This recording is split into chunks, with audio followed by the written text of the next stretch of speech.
What does this Navy jet fighter, this Air Force strategic bomber, this intercontinental jet airliner, and this photo recon Air Force jet all have in common? This is going to be really fun. Let's find out on Celebrating Aviation with Mike Mashat. What these four diverse aircraft have in common is they are all powered by Pratt & Whitney engines, specifically the J57 turbojet, a twin-spool axial flow turbojet engine. We're going to be showing you the airplanes powered by this power plant, and stay tuned because we've got a really neat surprise at the end. The civvy version of the J57 was the JT3C, used on a number of commercial airliners. We'll show you those also. And believe it or not, this power plant began life as a turboprop, the XT-45, which was intended for the new Boeing strategic bomber being developed at the end of World War II. This was changed quite radically into a turbojet-powered airplane. You may be familiar with it. It's the B-52 Stratofortress.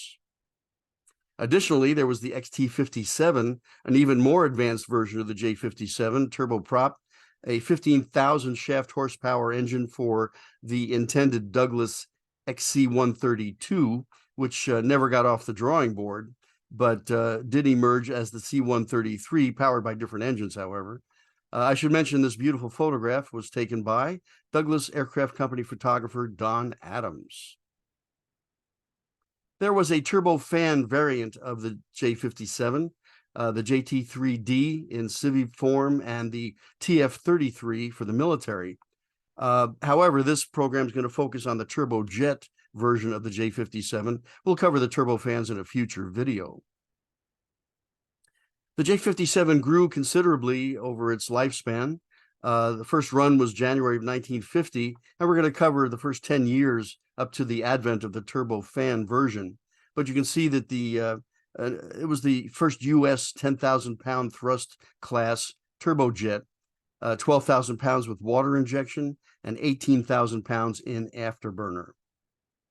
There were 53 variants of this engine built, a total of 21,170 units in Pratt & Whitney and Ford Aerospace plants in the United States.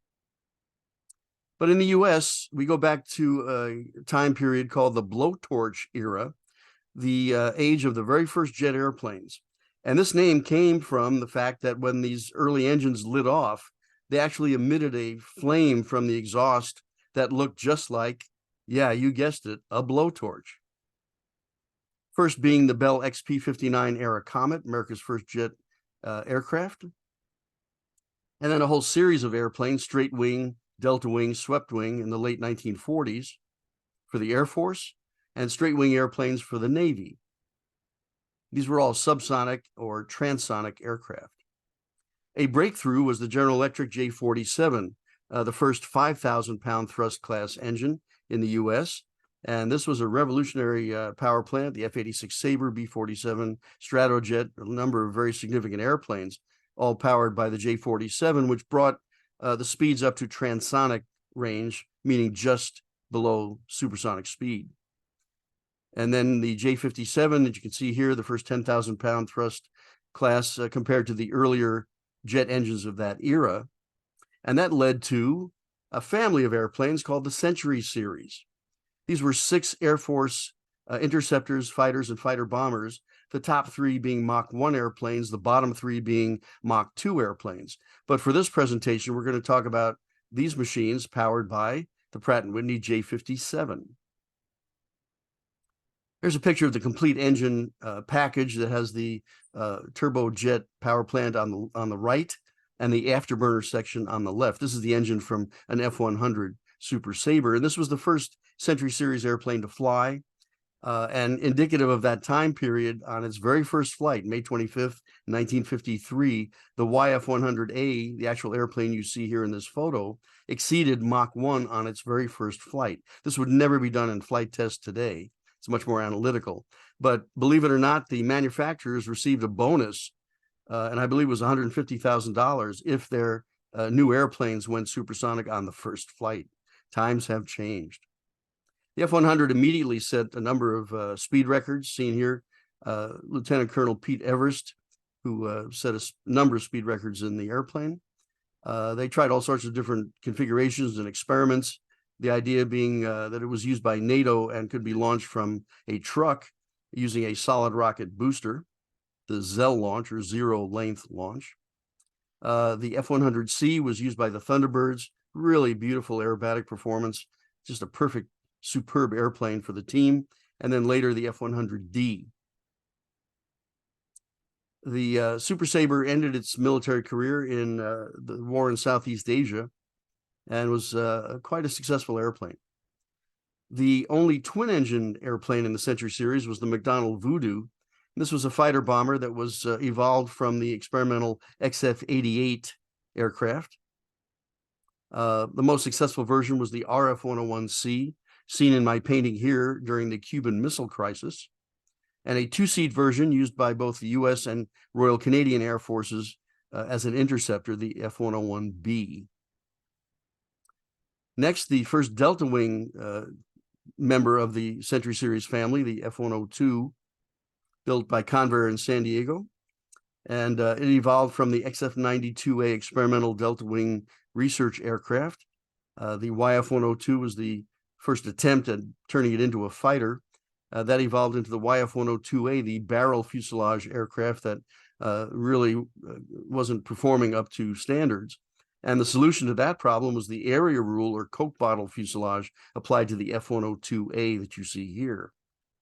The F-102 was the first military jet to fire its weapons from an internal weapons bay for aerodynamic cleanliness.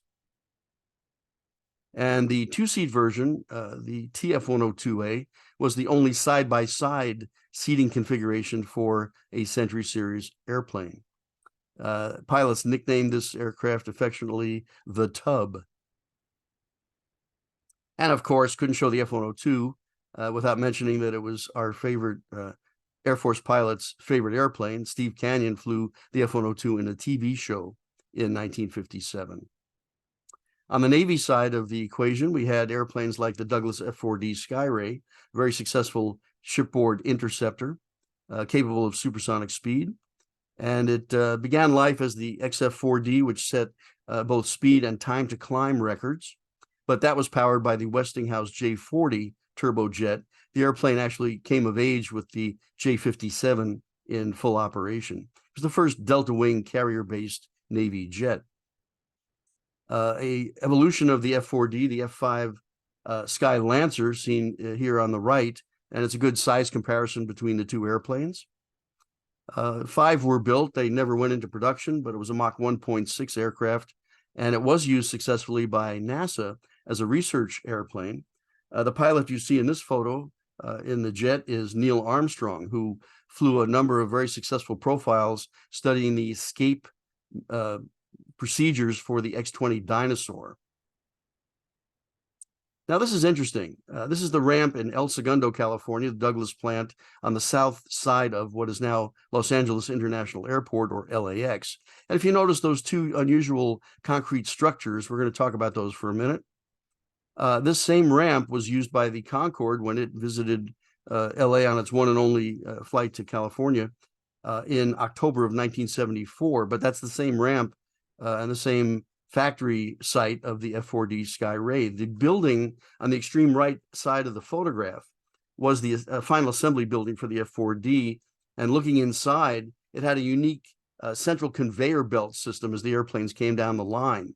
Well, what's interesting is that this building was used in its original intact configuration by a new upstart freight airline in the late 1970s called, what was the name of that again? Oh, Federal Express. And they used this building with a conveyor system for its packages and its first jet operations.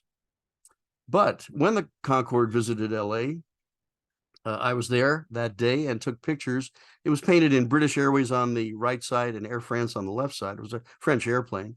But I noticed an unusual concrete structure in the background, and lo and behold, those are the original F-4D sound suppressing units. The airplanes were backed into these concrete units, and they did engine runs. They could run them at night, and it really reduced the sound so that it didn't disturb the surrounding residential areas.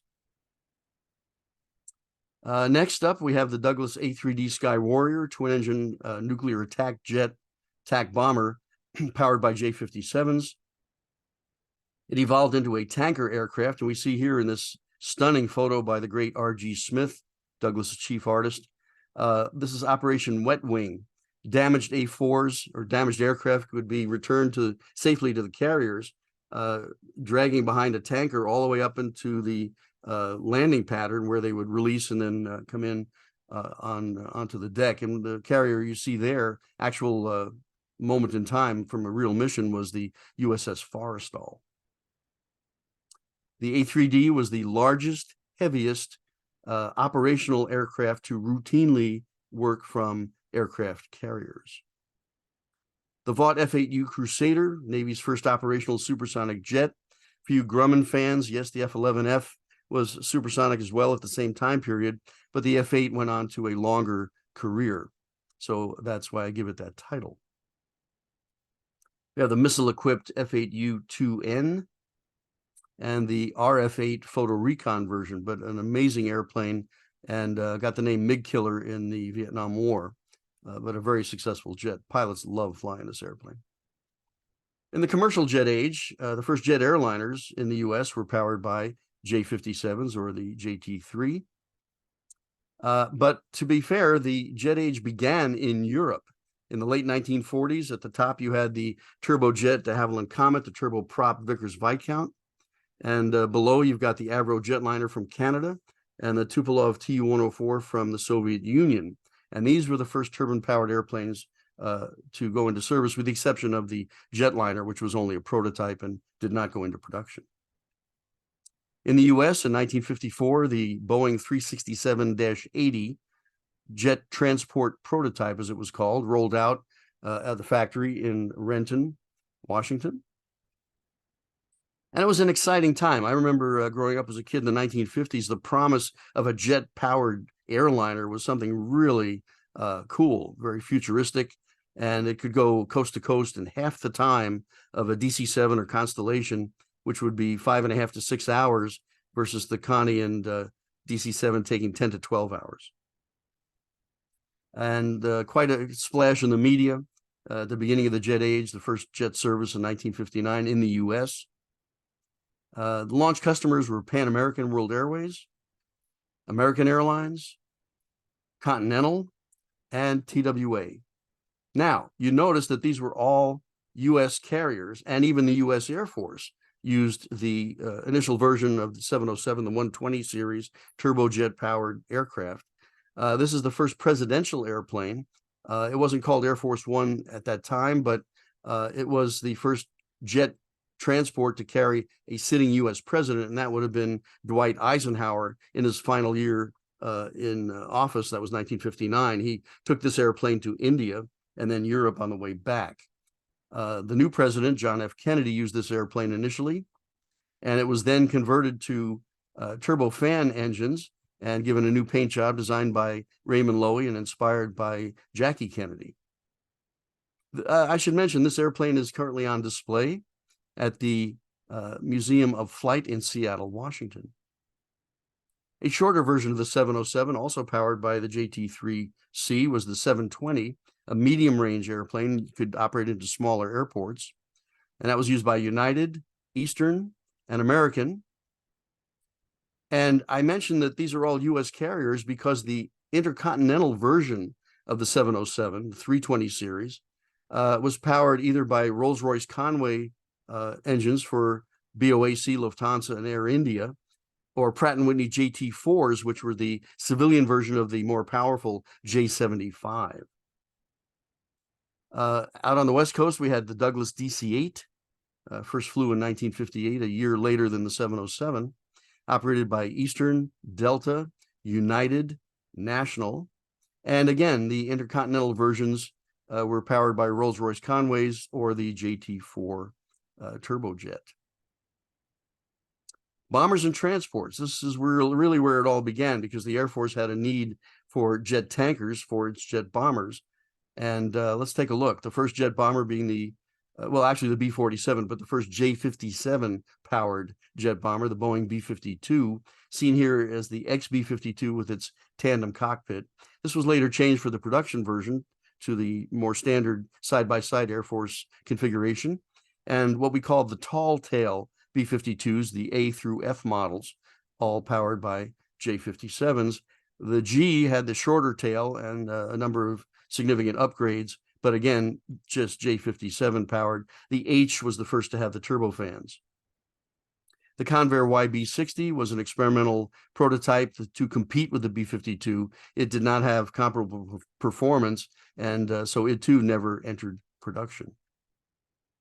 But the KC-135, which was closely connected to the 707 in terms of evolution of the design, was the Air Force's first jet tanker, and this solved a number of very serious problems with earlier piston-powered tankers trying to refuel the jet bombers. In this photo, we can see the good comparison between the KC-135A with the J57s, and I should mention no noise suppressors. Those were really loud airplanes. And then on the right, you've got the KC-135B through E models, which were converted to turbofan power. Here's the receiving aircraft version. This happens to, we're in a KC-10 here, receiving fuel from a KC-135A. We have the other category, and this is other interesting aircraft powered by J57s. If this artistic style looks familiar, this is an early painting by the great Jack Lenwood, who worked for Northrop Aircraft. And Jack went on to be a box top artist for Revell and Aurora. But the Northrop SNARK, seen here, blasting off from Cape Canaveral, as it was called in those days, that was an Air Force intercontinental cruise missile powered by the J57 engine and launched from mobile launchers like you see here. This is the sequence. The airplane would be boosted off the truck by solid rocket boosters. Those would then be jettisoned, and the J57 was at full power. It would then fly onto a target, and then the forward section of the missile would detach and ballistically fly onto the target area. The Martin B-57 was initially a English Electric airplane from Great Britain, and we call it the Canberra here in the US, but it was pointed out to me by viewer Sarah Jane that the proper pronunciation is Canberra. So my apologies there. But this is the initial version, and then it was made into the two-seat B-57B light attack bomber, which was used throughout the Southeast Asia conflict. We had the high-flying Lockheed U2 early series, A through C models, J57 powered. These airplanes flew reconnaissance missions and surveillance missions in the mid to late 1950s, early 1960s. And NASA had the TR-1 version. Now, I did not take this photo, although I would have loved to, but this is a cockpit view from a U-2 at 70,000 feet. Now, what do these four airplanes have in common? This is interesting because all four of these airplanes made their maiden flights with engines that were less power than what the operational versions would be. And of course, we have the Lockheed Blackbird, Lockheed Constellation, North American X-15. But the airplane I wanted to focus on was the Republic F-105, because here we see the initial prototype, the YF-105A, which made its first flight on October 22nd, 1955, powered by, you guessed it, a J57. The production versions, the B model seen here, were powered by J75s. But to get the airplanes into phase 1 testing, again, flown for the first time with J57s, and it too achieved Mach 1 on its first flight. Now, I know what you're thinking. I got all the way to the end of the presentation and didn't show a model box top. Well, have I got a surprise for you? We're not only going to show you a box top of a J57 powered airplane. I tried to find covers of models of every aircraft powered by the engine. Are you ready? Here's Revell's initial selection, the fighters, the bombers, and the tankers. We have additional airplanes. We've got the SNARK missile in there, the Douglas Skyray, Boeing Dash 80. And last but not least, the U2 and our 707 and DC-8s. And of course, the mega kit there, the $2.98 Christmas gift from Grandma, the giant F-102 148 scale with all the ground equipment. Raise your hand if you ever had that kit as a kid. Oh, wow, that's impressive. So there you have it, a look at the aircraft powered by the revolutionary Pratt & Whitney J57. Thank you so much for celebrating aviation with Mike Machat. Appreciate you watching the program, and if you haven't subscribed, we'd love having you on board the channel. Please do hit the like button on the way out. That does help us with YouTube. As always, until next time, take care.